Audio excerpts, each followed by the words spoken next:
From Fox 8 Sports, this is the Overtime Podcast. From the Fox 8 studios in New Orleans, this is the Fox 8 Overtime Podcast. I'm your host, Sean Fazende, riding shotgun as he does each and every podcast. This is Andre Johnson. Junior. Not forget the Junior. Very important to remember the JR at the end of the name before we get into today's content.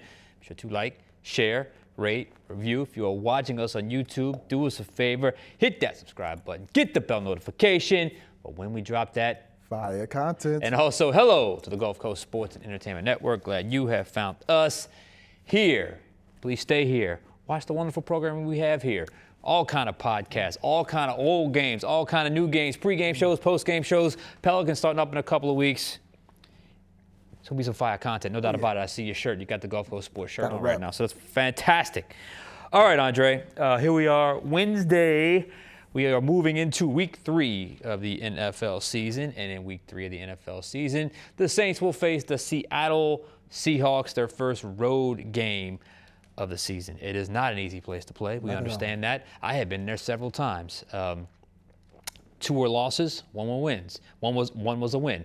So yeah, I've been there 3 times. So yeah, Saints have a difficult test ahead as they travel to the Pacific Northwest and face the Seattle Seahawks. We're going to get into that very shortly, but first things first, how you feeling? I'm feeling good. I got to give a shout out. Shout out to my beautiful, amazing wife. Today is our 3rd anniversary.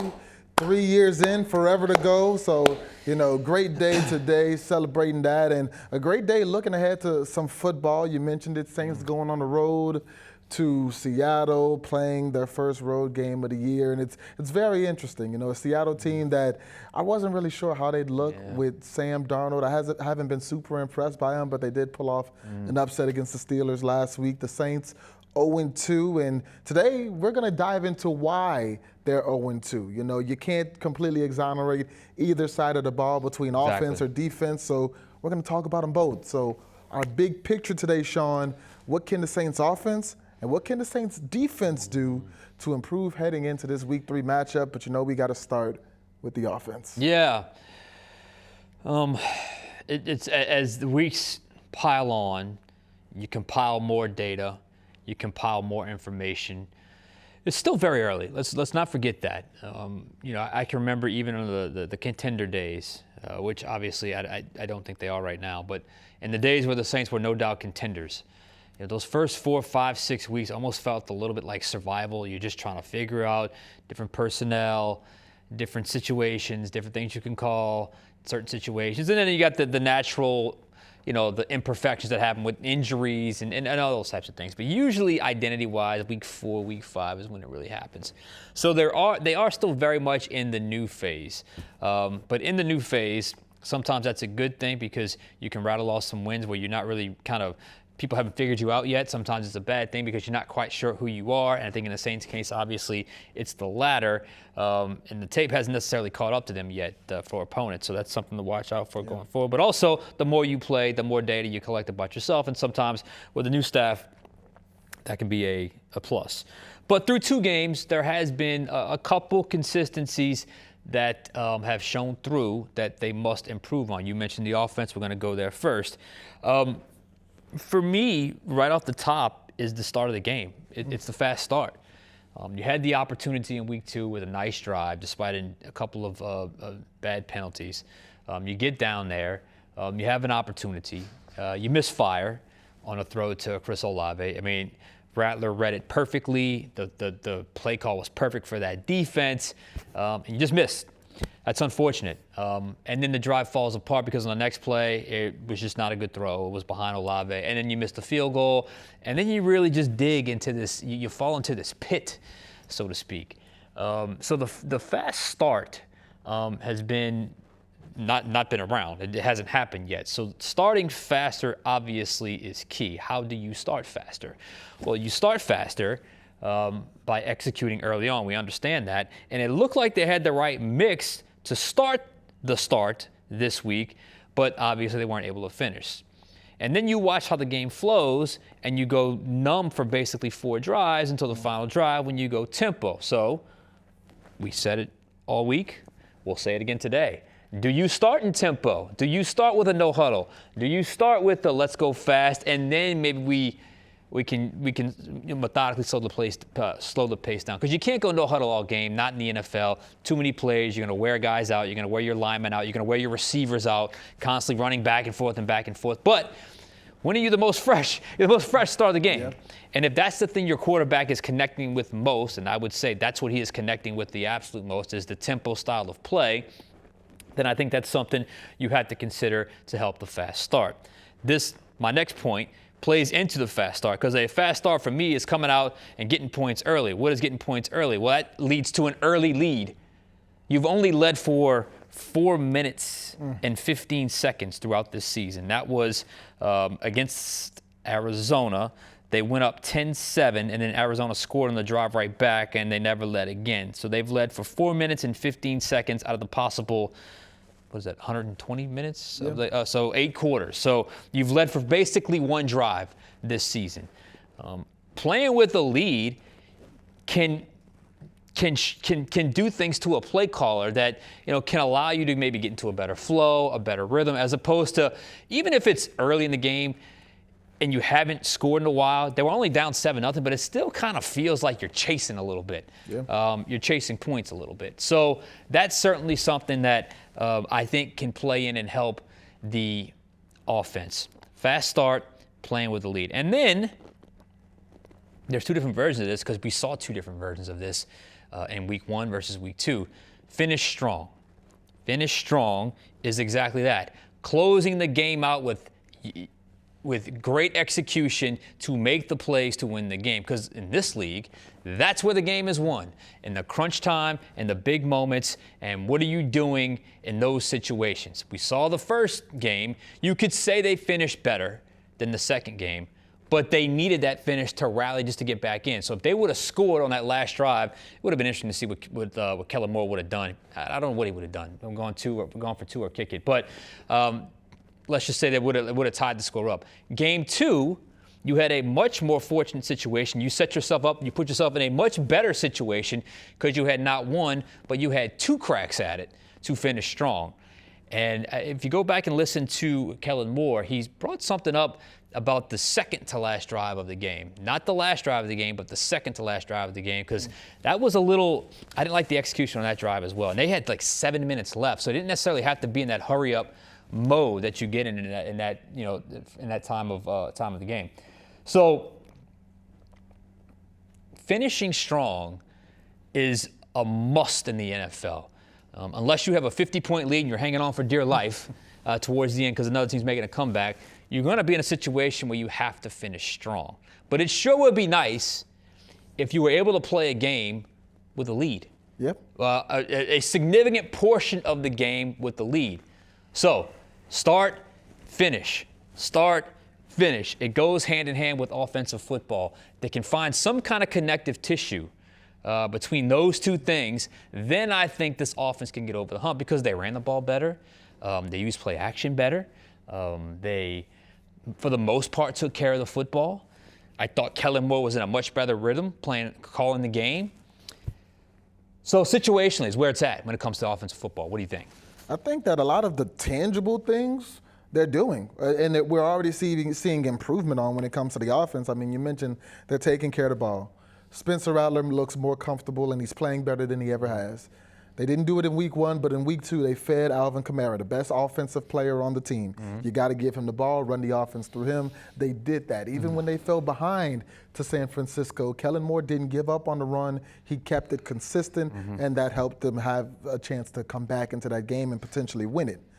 The offensive line that everybody likes to blame so much, it's playing well. I mean, Spencer Rattler right now is 22nd in the league in pressure rate, which means there's 21 quarterbacks, only 32 of them start. Yeah. There's 21 quarterbacks in the league who are pressured at a higher rate by the defense than Spencer Rattler.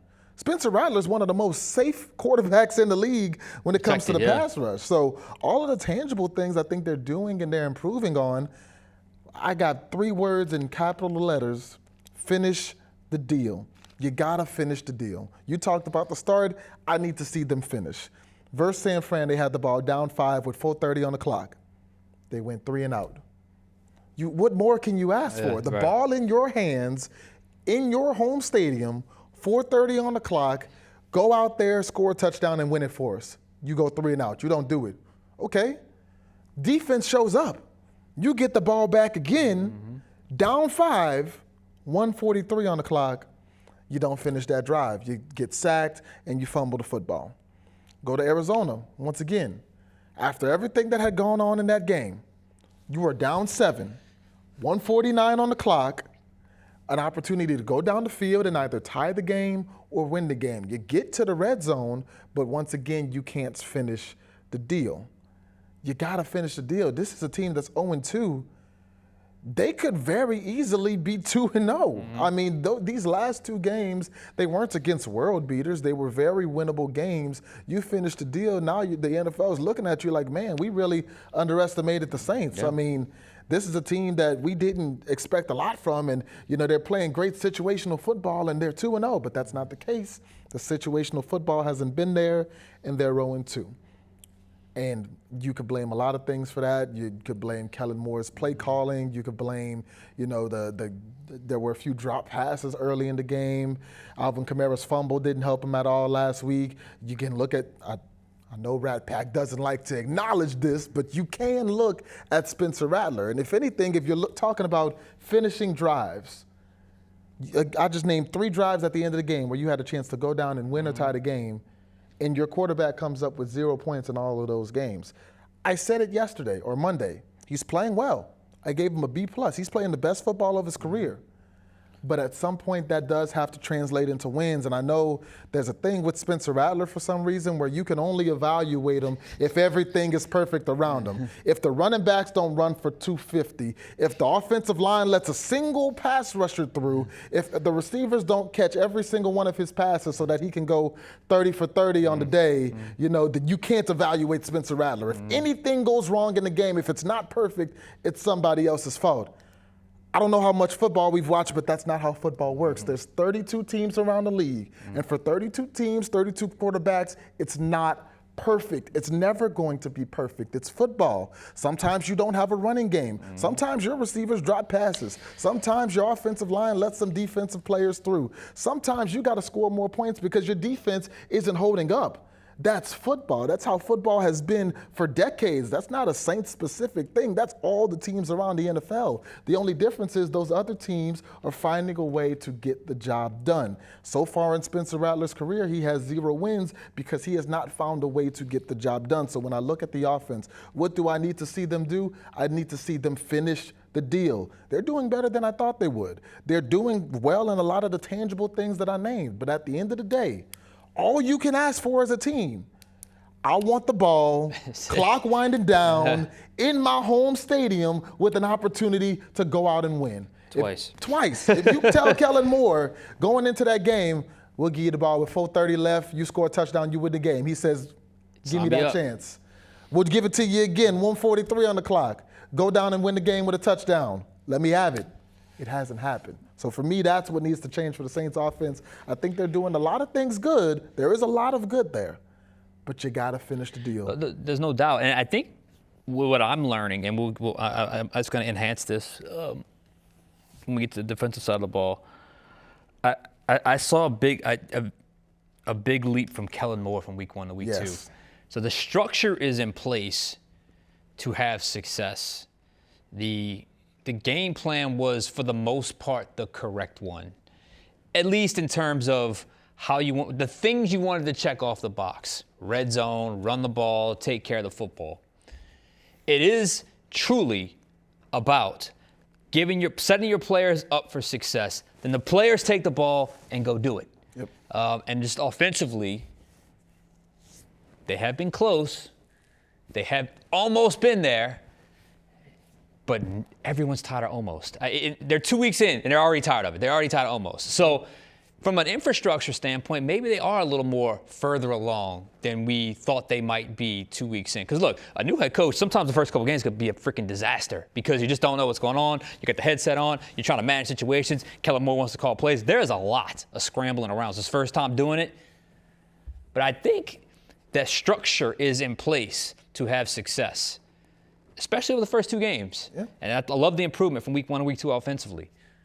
But You got to finish the deal, and that is on the players. Absolutely, because I think I gave Kellen Moore a D+ week one. I was not high on what he showed week one. I think he called a great game. I think he did a great job as a head coach in week two. You're seeing the improvement. You're looking at a team that, like I said, one thing goes differently in each game. You could easily be 2-0. It's not like they're getting blown off the field. It's not like they're the Lions versus the Bears last week where they never had a prayer. They're in these games. They've just got to finish them. They could very easily be 2-0. They're 0-2. We'll see if they can go to 1-2. But we talked about the offense. We can't let the defense off the hook either because the defense hasn't been perfect. What can the defense do to improve going into a Seattle game where they've got a pretty unique offense? Yeah, look, they play Kubiak. Yeah. So we know this offense quite well. And this is an offense where if you were able to hold off the early onslaught, remember how much he struggled with the halftime adjustments last year? Oh, yeah. When the team adjusted to him, how much he fell off a cliff. So that's just something to keep in the back of your mind. But this is going to be very similar to the offense they just faced because he was in San Francisco before he was with the Saints. Yeah. So it's that wide zone, stretch zone, bootleg offense. But for me, on the defensive side of the ball, I thought Staley called a masterful game against the Cardinals. The design, the scheme, the way he bluffed certain things, the picture changes post-snap. We hadn't seen that in a long time. I thought he did a nice job. I didn't think he was quite as sharp this week, but he wasn't quite as bad as I thought he would be when I went back and watched some stuff. What really boils down with the defense, I'm not breaking any news here, you got to get off the field in 3rd and long. Yeah. If you do that, I think your defensive issues are solved because you're getting them to 3rd and long, which is what you want to do. You're just not finishing in 3rd and long.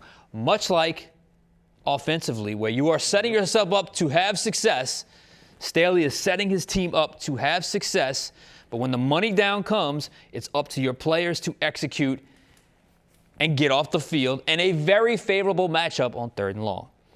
We saw the plays. It was 4 or 5, double-digit, 3rd and 7 longer, plus some double-digit ones.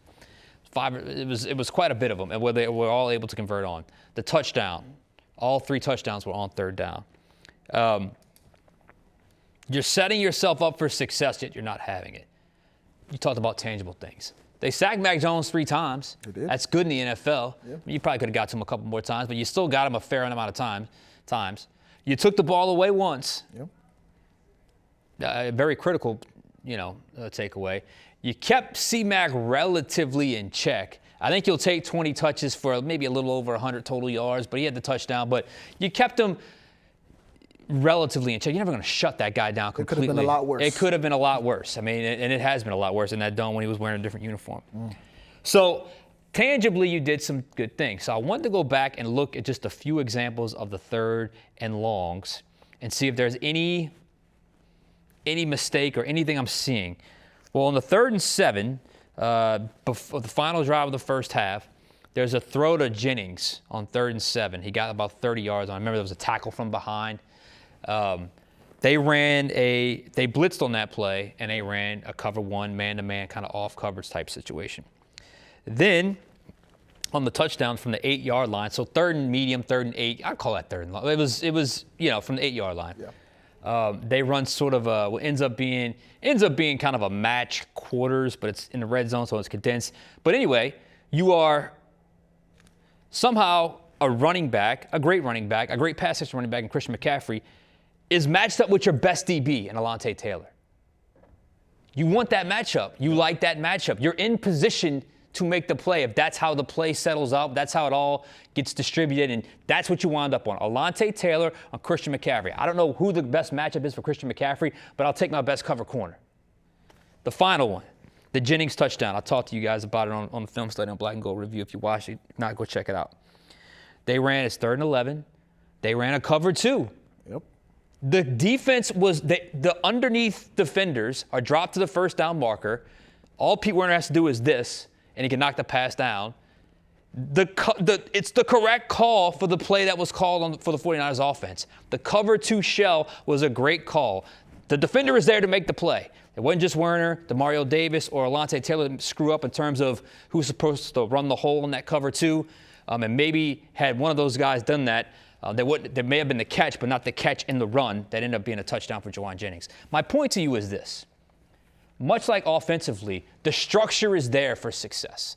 Defensively, their biggest vulnerability, I believe, the structure is there. Because if you go back to the previous coaching staff, and they got 3rd and long, you knew exactly what coverage Dennis Allen was running. He was going to run a dime package. He was going to play 2-man, man under, with 2 safeties over the top, and he's going to bluff some kind of blitz. You knew that was coming. It happened in the Minnesota Vikings game, one of the big plays, the season opener. Yep.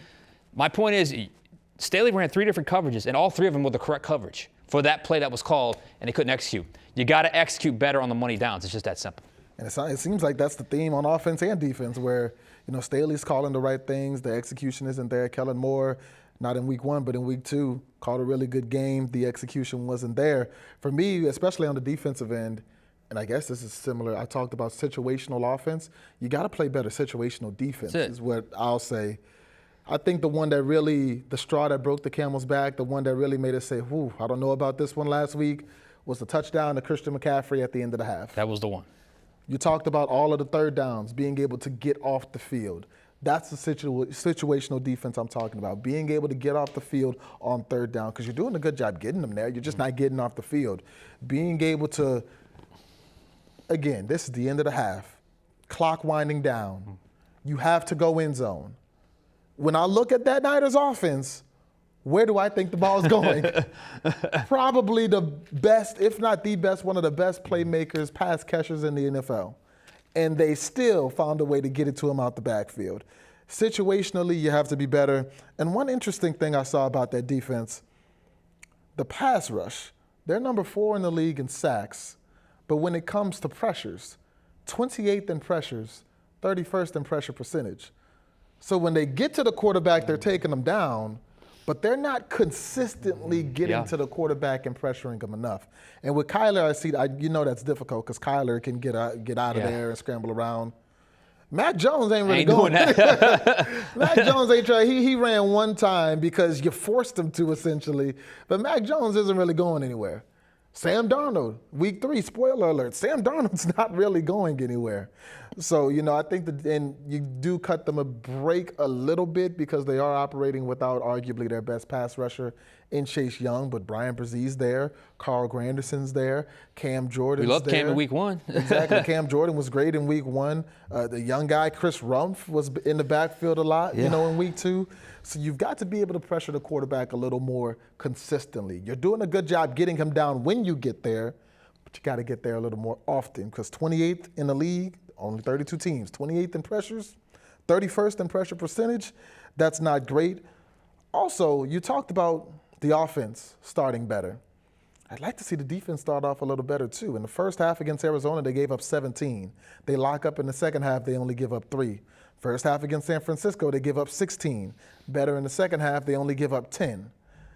Whatever halftime adjustments Brandon Staley is making with the defense, he's doing a great job. But I would like to see them come out the gates and play a little better defensively because, again, the offense hasn't really turned the ball over. It's not like the offense is putting them turnover, right? Yeah, and that was on the last play of the game, that fumble, I think. Well, no, I'm talking about there was the Alvin Kamara fumble. Oh, yeah, the Kamara fumble, you're right, because Cesar Ruiz recovered that fumble. Yeah, so the Alvin Kamara fumble was the only turnover so far this season. It's not like the offense is putting them in bad positions. The defense just has to play better in the first half, and I'll say that's last thing I'll say. Probably my biggest concern about this team is because when I look at this squad on offense, Rattler's playing the best football of his career.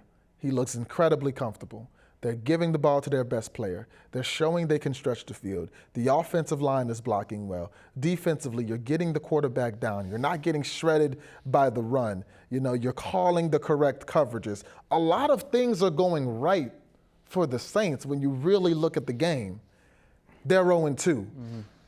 what's going to happen when things start going wrong? Yeah. I mean, no quarterback is going to go the whole season without turning the ball over. Eventually, Spencer Rattler will start making mistakes. Eventually, the offensive line, whether they get battered injury-wise or whether they face a good pass rush, the offensive line will become a turnstile at some point in some game.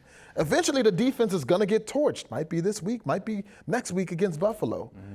A lot of things are going right, and the result isn't there. So I'm scared of what's going to happen when, not if, because this is the NFL, when things go wrong. Now you're, as we're laying this out, now you're kind of understanding the Kellen Moore frustration. Now you're kind of understanding, because, like, in his mind, they're giving their players enough. They're giving their players a chance to succeed, and it really boils down to situational football.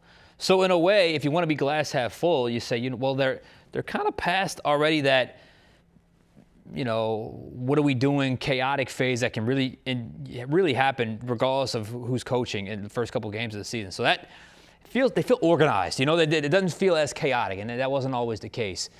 But the glass half empty is, okay, you have all this set up for success. You're not going to remain 100% healthy the entire year. You're mostly healthy at this point, and yet the opportunities are there. You're still not able to do so. They've got to turn that corner. Yeah. They have to turn that corner. Is it the players playing better? Is it different players? That will all reveal itself over the next couple of weeks, because the tape is going to equalize a lot of things, both the Saints versus their opponents and their opponents versus the Saints. And I am so curious to see when that happens, who gets the nod, who has the edge. Because as the tape catches up, are you better against them, or are they better against you? That's always something to watch as the season progresses. But right now, I love the structure. Yep. But I need more execution in situational football. And there's enough there. There's enough talent there, I think, to where they can at least do it enough to win more than hopefully than the 0-2 start would certainly dictate. So we'll see what happens. So it should be fun. All right, whoa, that took us all the way to the end. Yeah. All right, we got to go. He's Andre Johnson Jr. I'm Sean Fazende. We'll catch you guys next time on Overtime.